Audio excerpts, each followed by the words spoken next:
Hi crochet lovers. അപ്പൊ നമ്മൾ ഇന്ന് നോക്കാൻ പോകുന്നത് SSC പാർട്ട് 2, അതായത് സിംഗിൾ ക്രോഷ്യ പാർട്ട് 2 ആണ്. SSC വെച്ച് നമുക്ക് എങ്ങനെ ഇങ്ങനെ ഒരു ബേസ് ക്രിയേറ്റ് ചെയ്യാന്നാണ് നമ്മൾ ഇന്ന് നോക്കാൻ പോണം. അതിന് നിങ്ങൾക്ക് ആവശ്യമുള്ള ചെയിൻ ഞാൻ ഒരു 5, 10, 15 എത്രന്ന് വെച്ചാൽ ചെയ്യാം. ഞാനിപ്പോ ഒരു 20 ചെയിൻ ചെയ്യാൻ പോവാണ്. 20 ചെയിൻ ചെയ്തതിന് ശേഷം നമുക്കൊന്ന് കാണാം. ഞാനിവിടെ ഒരു 20 ചെയിൻ സ്റ്റിച്ച് ചെയ്തിട്ടുണ്ട്. അപ്പോൾ നമുക്കൊരു 19 സിംഗിൾ ക്രോഷ്യ കിട്ടും. സിംഗിൾ ക്രോഷ്യ എങ്ങനെ ചെയ്യുന്നതെന്നുള്ള വീഡിയോ ഞാൻ അപ്ലോഡ് ചെയ്തിട്ടുണ്ട്. കാണാത്തവർ ഒന്ന് പോയി കാണുക. അപ്പൊ നമുക്ക് സിംഗിൾ ക്രോഷ്യ ചെയ്തിട്ട് തിരിച്ചു വരാം.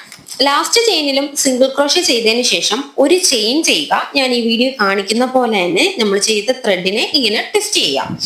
ടെസ്റ്റ് ചെയ്തതിന് ശേഷം ഇത് പിറകു വശവും ഇത് ഫ്രണ്ട് വശവും ദേ ഈ സൈഡിലൂടെ ചെയിൻ പോകുന്നുണ്ടോ? ഈ ചെയിനിനകത്ത് വേണം നമ്മൾ ഇനി സിംഗിൾ ക്രോഷ്യ ചെയ്യാൻ. ഒരു ചെയിൻ ചെയ്തിട്ടാണ് നമ്മൾ ട്വിസ്റ്റ് ചെയ്തത്. അതുകൊണ്ട് ആ ചെയിനിനെ സ്കിപ്പ് ചെയ്ത് അടുത്ത ചെയിനിനകത്ത് വേണം ഹുക്ക് ഇൻസേർട്ട് ചെയ്ത് സിംഗിൾ ക്രോഷ്യ ചെയ്യാൻ. അങ്ങനെ ഇനിയുള്ള എല്ലാ ചെയിനിനകത്തും സിംഗിൾ ക്രോഷ്യ ചെയ്തിട്ട് തിരിച്ചു വരാം. ഞാൻ ദേ ലാസ്റ്റ് ചെയിൻ വരെ സിംഗിൾ ക്രോഷ്യ ചെയ്തു, ഒരു ചെയിൻ ചെയ്തു, പിന്നും ടേൺ ചെയ്തു. ഇതാണ് നമ്മുടെ ഫ്രണ്ട് പോർഷൻ. ഇനി ആ കാണുന്ന ചെയിനകത്തെല്ലാം നമ്മൾ സിംഗിൾ ക്രോഷ്യ ചെയ്യുക, ഒരു ചെയിൻ ചെയ്യുക, ടേൺ ചെയ്യുക, സിംഗിൾ ക്രോഷ്യ ചെയ്യുക. അങ്ങനെ ചെയ്ത് വരുമ്പോഴത്തേക്കും നമുക്ക് നല്ലൊരു രീതിയിലുള്ള ഒരു ബേസ് ഇതുപോലെ കിട്ടും.